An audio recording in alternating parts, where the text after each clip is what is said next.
Baxaq şəhidlər, durğunluq dövrü. Osmanlı İmperiyası. Deməli, Osmanlı İmperiyasında burada yaranma şəkləmi bunlar demişdi sizə. Şəhidlər 16-cı əsrin 70-ci illərin Osmanlı dövlətində durğunluq dövrü başlayır. 1571-dən təxminən durğunluq dövrü başladı. Deməli, bu dövr adlanır durğunluq dövrü, geriləmə və dağılma dövrü deyə hissələrə ayıracaq Osmanlıda.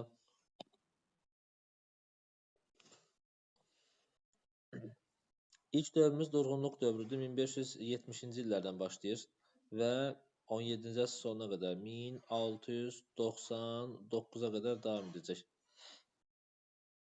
Osmanlı İmperiyasının bu dövrdə durğunluq dövrə girməsinin səbəbləri nə idi? Yəni zəifləməsinin səbəbi nə idi? Bunun daxili və bir də xarici səbəbləri var. Daxili səbəb mərkəzi hakimiyyətin nüfuzdan düşməsi və iqtisadiyyat zəifləmişdi. Ordu quruculuğunda nöqsanlar var. Əvvəl kimi ordusu möhkəm deyil. Elm və təhsilin tənəzzül etməsi. Yəni yeniliklərdən istifadə edilmirdi. Sonra xarici səbəblər, sərhədlərin genişləndə bilməməsi, ətrafında güclü dövlətlər var idi, həm şərqdə, həm qərbdə. Böyük coğrafi kəşflərdən sonra ticarət yollarının kənarda qaldı. Biz bu böyük coğrafi kəşfləri dedik. Avropada inkişafla müqayisə geri qalırdı. Çünki Avropada kapitalist münasibətləri yaranmışdı və inkişaf edirdi. Biz amma köhnə feodal qaydalarına davam edirik. Və Səfəvi Osmanlı müharibələrinin səbəb olaraq göstərə bilirik.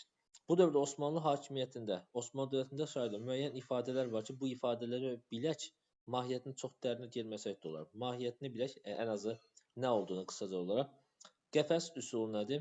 Hökümdarlar əvvəllər belə bir şey eləyirdi. Taxta çıxacaq hökümdarlar müəyyən işlərdə çalışırdı, öyrənirdi təcrübəni, sonra hökümdar olurdu. Amma indi sarayda saxlanırdı, müəyyən mühafizə sistemi içərisində saxlanılırdı. Sarayda tərbiyə olunurdu. Belə deyim, ətraflı mühafizə müəyyən şəxslər orada onu qoruyurdular. Hər hansı bir sui-qəsdə qarşı. Buna deyirlər qəfəs üsulu. Yəni Osmanlı idarəsinə aid olan bir sistemdir. Bu isə idarə etməni zəiflədir. Çünki əvvəllər hökümdar bütün təcrübəni öyrənib sonra gəlirdi hökümdar kimi. Amma indi birbaşa sarayda qalırdı və digər dövlət idarə etmə, belə deyim, bacarığı olmurdu. Qəfəs üsulunu dedik. Osmanlı idarəçiliyində zəifləmənin səbəbləri nə idi? Validə sultan, yəni qadınların dövlət işlərinə müdaxilə etməsi. Sultanlar artıq hərbi yürüşlərdə iştirak eləmirdilər, sarayda otururdular. Rüşvətxorluq, baş vəzir, sədrəcəm vəzifəsi, bilirsiniz, Osmanlıda əsas vəzifələrin biridir, onun tez-tez dəyişməsi və özbaşınalıqlar. Sonra beşik alimliyi ifadəsi Osmanlı dövlətinə aid olan bir ifadə idi. Beşik alimliyi, yəni mahiyyəti budur.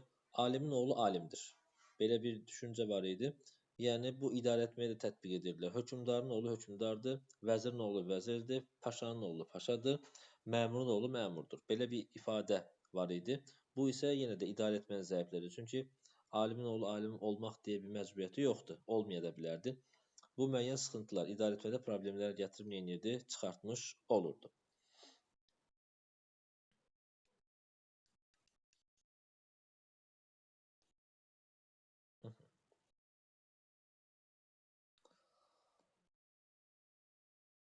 Osmanlı dövlətində durğunluq dövründə ilk islahat təşəbbüsü. Baxaq görək kimdir islahatlar edilməyə çalışan. Köprülü Mehmet Paşanın adına bağlıdır. 17-ci əsrin ikinci yarısında ilk islahat təşəbbüsü. Və bu tədbirlərə görə durğunluq aradan qaldırmağa çalışırdı, məqsədi bu idi. Tənəzzülü dayandırmağa çalışırdı. Orduda nizam-intizam və əslində məqsədlər çox da önəmli deyil. Çünki nəticələrində biz bunu deyəcəyik. Nəticəsində nə idi? Dövlət büdcəsində kəsirləri aradan qaldırdı. Orada nizam-intizam qurdu. Anadolu'da üsyanları yatırdı. Toplum suallardır, şahidlər, diqqətli olun. Venesiyaları məğlub elədi, onlar geri qaytardı və İslam alimləri arasındakı mübahisələrə son qoydu. Dediyim kimi, kitabda olan suallardır, cavablarını verdim, sizə altına xətt çəkərək bir diqqətli olun. Onun islahatından sonra Fazil Əhməd Paşa, oğlu Fazil Əhməd Paşa islahatları davam etdirdi və uğurlar əldə elədi. Həm Avstriya üzərində, müharibədə bax, Fazıl Əhməd Paşa Avstriya üzərində qalibiyyət, Köprülü Mehmet Paşa isə Venesiya ilə mübarizədə. Burada yazdıq. Venesiyanın adını qeyd etdik. Deməli, Fazıl Əhməd Paşa Avstriya üzrə qələbə qazandı. Krit adasını fəth etdi. Bu da var, topluluğun sualıdır, diqqətli olursunuz. Respublikada Rusiya ilə müharibələrdə Osmanlı ordusu deyir, öz üstünlüyünü sübut etdi, onlara qarşı qalib gəldi. Hətta oradan gələn Kazakları da neyini himayə edirdi. Müqəddəs birlik şahidlər, bunu biz Rusiyada da deyəcəyik, Osmanlıda da. Müqəddəs birlik, baxaq.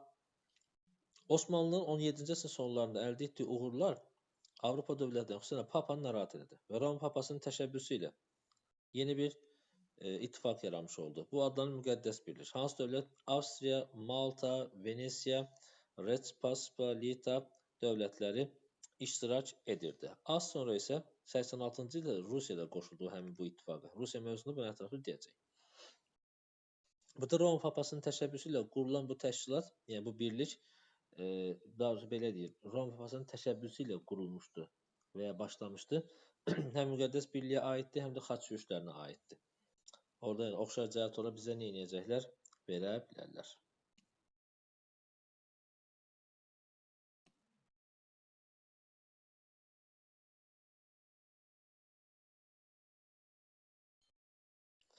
Deməli, şahidlər, baxaq. Deməli, Avropa dövlətlərinin ittifaqı ilə aparılan müharibədə Osmanlı dövləti məğlub edir. Bu zaman Avropalılar Səfəvilərə müraciət edirlər. Biz bunu xatırlayırsa Səfəvilərə demişdik, Səfəvi mövzusunda var. Səfəvilərə hökmdarına Şah Süleyman müraciət edirlər ki, gəl bizə kömək elə, o isə bu tarixi bir ifadəni deyir, biz zorcumuzda qan və din qardaşımıza arxadan zərbə vurmarıq deyir. Yəni, ola bilər, situasiyada soruşa bilər hadisələri. Müqəddəs birliklə aparılan müharibədə Osmanlı dövləti məğlub oldu. 1699-cu ildə müqavilə imzalayırlar. Karlovicə sülh müqaviləsini imzalayırlar. Müqaviləyə görə Avropada Osmanlı dövləti xeyli ərazi itirdi. İlk dəfə olaraq böyük ərazilər itirdi. Və bununla da Osmanlı tarixində geriləmə dövrü başlamış oldu. 1699-cu ildə bağlanmış sülh müqaviləsinin şərtinə görə. Deməli, şahidlər, burada bir qeyd vermişdi bizə. Baxın, Roma Papasının təşəbbüsü olmuşdu. Səlib yürüyüşü. Sonra Böyük Xan Romaya hücumu, Müqəddəs Roma İmperiyasının yaradılması, Müqəddəs birlik təşkilatları, yəni hər ehtimal demiş olduq, ola bilər də. Hər ehtimal ola bilər. Diqqətli olun. Geriləmə dövrü şagirdlər.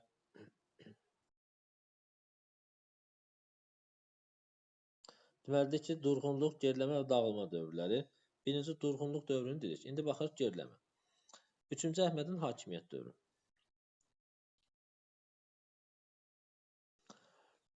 Rusiya mövzusunda da deyəcək.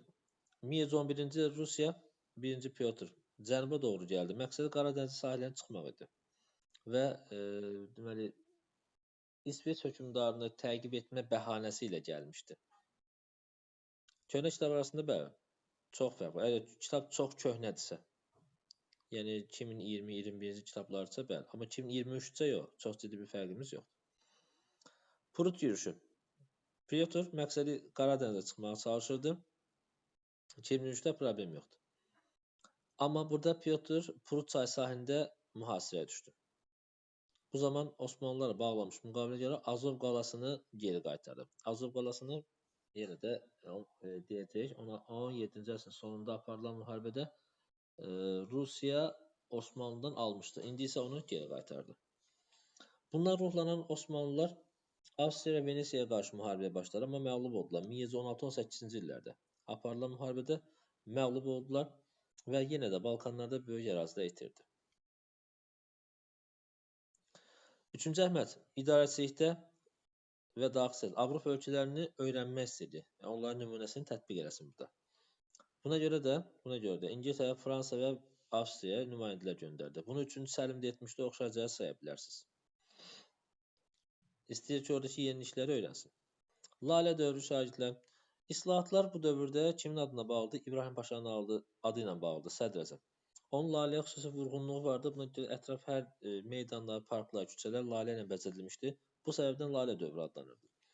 İran Paşanın istila keçmək məqsədi bu ki, geriyə aradan qaldırsın, dövlətin qüdrətini bərpa etsin. İslahatlara baxırıq şahidlə. Əsas diqqət xəzinənin boşalılmasının qarşısını, yəni almağa yönəlmişdi ki, boşalmanın qarşısını almışsın, xəzinə boşalmasın, onu əvvəlki vəziyyətə gətirə bilsinlər.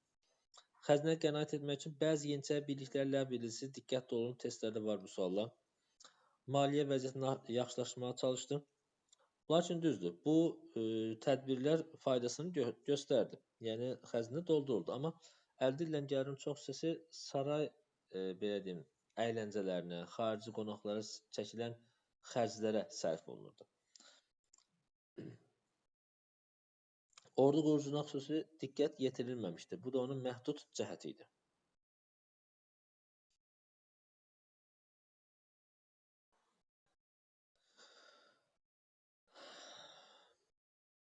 Yeniliklərə baxırıq şahidlər. Nələr diqqət eləyəcəksiniz burada? Deməli, ilk dəfə mətbəə açıldı. Sonra yanğında mühafizə dəstələri təşkil olmuşdu. Yeni üsullu binalar olmuşdu. Çiçək xəstəliyinə qarşı peyvənd üsulları tapıldı. Yeniçəri üsyanı. Axı biraz əvvəl dediyimiz məsələlərdən biri də buydu ki, hökmdarlar ordunun başında səfərlər getmirdi. Xalq buna etiraz elədi, həmçinin ordu. Buna görə 3-cü Əhməd Səfəvilərə qarşı yürüşdə özünü səfərə gedirmiş kimi göstərdi. Səhər çıxdı, axşam isə qaranlıq olduqda gecə geri qayıtdı. Bunu hiss eləyən əhali narazı qaldı və bir qrup yeniçərilərlə bərabər üsyan etdilər. Patron xərbi üsyanı gedir tarixdə. Bu üsyan nəticəsində İbrahim Paşa hakimiyyətdən salındı, həmçinin Əhməd, 3-cü Əhməd hakimiyyətdən uzaqlaşdırıldı. Hakimiyyətə 1-ci Mahmud gəldi. Mahmudun gördüyü tədbirlər. Qiyamçı yeniçəri birliklərinin müqavimətini qırdı. Yəni, onları üsyanını yatırtdı.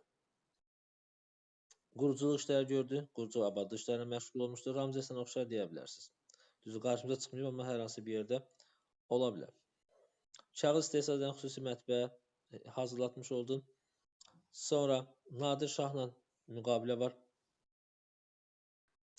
Əsas gücün, Nadirlə müqavilə var, əsas gücünü Avstriyaya qarşı yönəltmişdi. Bu da topluda soruşur. Sadəcə başqa hökmdar adı ilə veribdi. Yəni, səhv olaraq qarşı çıxacaq. Diqqətli olun orada.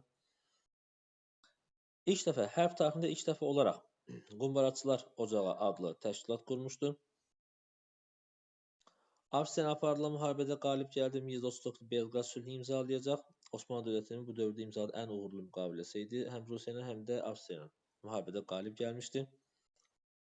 Və bu müqaviləyə əsasən Balkanlara itirdiyi əraziləri geri qaytardı. Biraz əvvəl 3-cü Əhmədin dövründə itirilən ərazilərin böyük bir hissəsini geri qaytarmış oldu.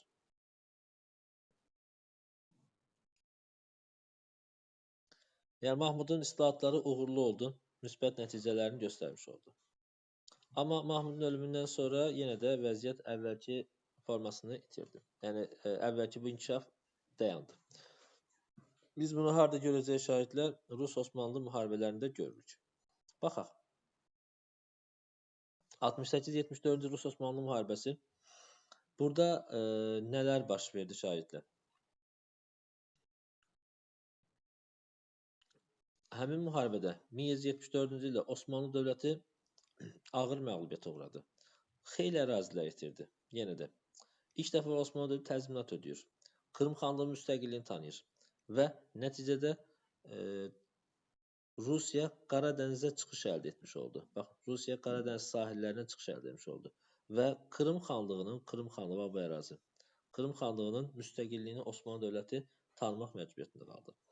Şərq məsələsi Ruslar tərəfindən ortaya atılmış məsələdir, 2-ci Yekaterina tərəfindən və Yunan layihəsi. Baxırıq mahiyyəti nədir? Aşağı-yuxarı şahidlər eyni məqsəd daşıyırdı. Burada əsas məsələ nədir? Yunan layihəsində Osmanlı torpaqlarının bölüşdürülməsi.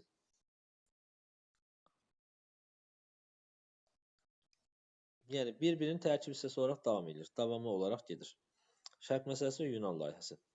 Şərq məsələsi əsas mahiyyəti. Yəni, əsas diqqət edəcəyimiz məsələ budur. Şərq məsələsi əsas mahiyyəti. Azov və Qaradəniz sahillərini işğal etmək, yəni Osmanlıları hansı özlərdən baxın görün bu formadan.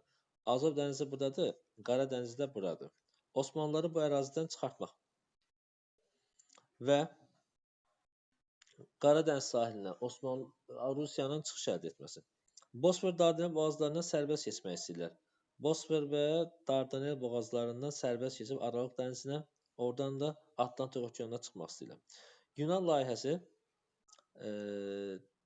belə deyim, məqsəd bu idi ki, Yunan layihəsi həyata keçir, orada Bizansı bərpa etmək məsələsi var. İndi biraz sonra Yunan layihəsində bunu deyəcəm. Bu hissəni deyirəm orada. Nə deməkdir? Bizans imperiyasının bərpa edilməsi məsələsi nədir? Onu orada deyək sizə. Yunan layihəsi. Deməli, şərq məsələsi əsas nəzərdə tutulan məsələ boğazlardan keçmək, Qaradənizə çıxış əldə etmək və orada möhkəmlənmək. Osmanlı burada zəiflətmir. Yunan layihəsində isə Balkan yarımadasına bağlı əsas məsələdir. Burada özündən asılı bir Bizans dövləti qurmağa çalışırdı. Balkan yarımadasında həmin ərazidə pravoslav məzhəbini yayacaq və bu dövlət Rusiyadan asılı vəziyyətdə olmuş olacaq. Osmanlı Böyük Britaniya və Fransanın nüfuzuna zərbə vurmaq istəyirdi. Rusiya şərqdə Osmanlı dövlətinə, qərbdə isə Avropada Böyük Britaniya və Fransanın nüfuzuna zərbə vurmaq istəyir. İstəyir ki, onları gücdən salsın, Avropada öz nüfuzunu artırmış olsun. Və eyni zamanda Osmanlı məğlub etmək ərazilərini ilə keçirməyə çalışır. Bu isə Fransa, İngiltərə dövlətləri mənafeyinə uyğun olmadığı üçün belə deyim, rəğbətlə qarşılanmamışdır. 87-91-ci illər müharibəsi 1783-cü ildə Rusiya Krımı işğal etdi. Axı Kiçik Qarinizm müqaviləsində Osmanlı dövləti Krımın müstəqilliyini tanımışdı. İndi isə işğalını tanıyır burada. Bu müharibədə isə işğalını tanıyacaq. Rusiya isə 83-cü ildə Krımı işğal etdi. İşğal etdi. Oradakı müsəlman əhalisinə qarşı ədalətsizliklə həyata keçirdi. Osmanlı bunu bəhanə edə əlində 1787-91-ci ildə İngiltərə Fransanın təzyiqi ilə Rusiyaya qarşı müharibəyə başladı. İstəyir ki, Krımı geri alsın. Amma Avstriya da müharibəyə qoşuldu Rusiya tərəfindən. Buna baxmayaraq Avstriya döyüşlərdə məğlub oldu, çıxdı. Amma Osmanlı isə Rusiyaya məğlub oldu. 1789-cu ildə hakimiyyətə çıxan hansı müqaviləmizdir? 1791-ci ildə Yassı sülh müqaviləsidir. Bu müqavilənin şərtlərinə görə Dnestr çayı, Dnestr və Bug çayları arası ərazilər verildi Rusiyaya. Təxminən bu ərazilər. Qaradənizin şimal-qərb əraziləri. Cənab Bugdan Dnestr çayına qədər olan ərazilər. Rusiya Qaradənizdə qəti olaraq möhkəmləndi. Deməli, Kiçik Qaynarcada çıxış əldə etdi. Yassı müqaviləsində qəti olaraq möhkəmlənmiş oldu. Eyni zamanda Osmanlı Krımın və Şərqi Gürcüstanın Rusiyanın himayəsində olduğunu təsdiq etmək məcburiyyətində qaldı. Rusiya mövzusunda daha genişləyəcək bunu. Beləliklə, Yassı müqaviləsi nəticəsində Rusiya Qaradənizdə qəti olaraq nəynədi? Möhkəmlənmiş oldu və nüfuzu artdı. Harada? Həm Qafqazda, həm də Balkanlarda.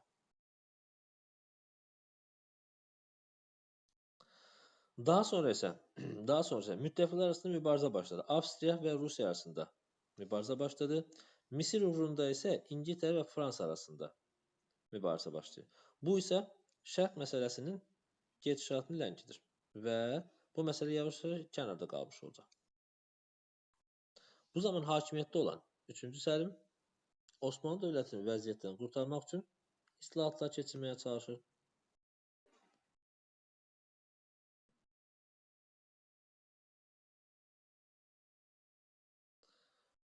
Dağılma dövrü. 3-cü Səlim vəziyyətdən çıxmaq üçün islahatlar keçirdi. Hansı sahələrdə? Nələr etməyə çalışır şahiddə? O dövrdə Osmanlı ordusu çox zəif idi və buna görə də məğlub oldu müharibədə. Timur və Ziyaməti geri aldı. Kimlərdən? Hərbi vəzifəsini yerinə yetirməyən şəxslərdən Timur və Ziyamət geri aldı. Bilirsiniz, Timur və Ziyamət Osmanlı dövlətində xidmət qarşılığında verilən torpaq mülkiyyəti. Bir verilən maaşlar ləğv edildi. Diqqətli olun. Bax, bunlar imtahanın, sınav, toplum suallardır. Diqqətli olun burada. Avropa nümunəsində yeni hərbi hissələr qurdu. Yeni qumbaraçılar məktəbi açdırdı. Mahmudun davamı olaraq. Sonra orduda hərbi təlimlər artırıldı. Hərbi mühəndislik məktəbinin fəaliyyəti gücləndirildi. Donanma yeniləndi. Bu öz bəhrəsini verdi. Harda? Fransada Napolyon Misrə yürüş edərkən 18-ci əsrin sonlarında burada 3-cü Səlim buradakı nümayəndəsi nə elədi? Misri müdafiə etmişdi və Napolyonu geri otuzdurdu. Bir sıra Avropa ölkələrində səfirliklər açıldı. İngiltərə, Fransa və Avstriyada. Biz bunu xatırlayırsa 3-cü Əhməddə demişdik biraz əvvəl. Burada da qeyd edibdi bizə. 3-cü Əhməd və 3-cü Səlim oxşar cəhətlərdir. Amma islahatlar yarımçıq qaldı. Niyə? Sultan 3-cü Səlim qətiyyətsizliyi, Yeniçərilərin və mühafizəkar din xadimlərinin bu yeniliklərə qarşı çıxması. Nəticədə islahatlar yarımçıq qalmış oldu. Yeni qurulmuş ordu isə dağıldı.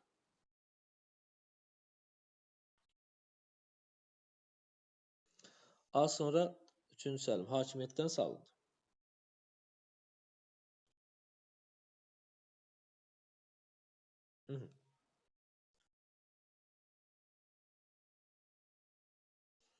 Üçüncü Səlim dövründə yerli tacirlərin gəlirlərini artırmaq üçün onların imtiyazları artırılmışdı.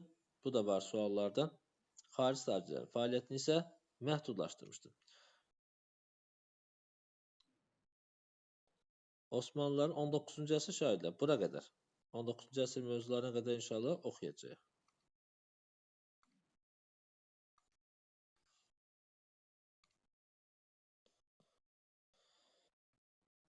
Bəli. Bura qədər.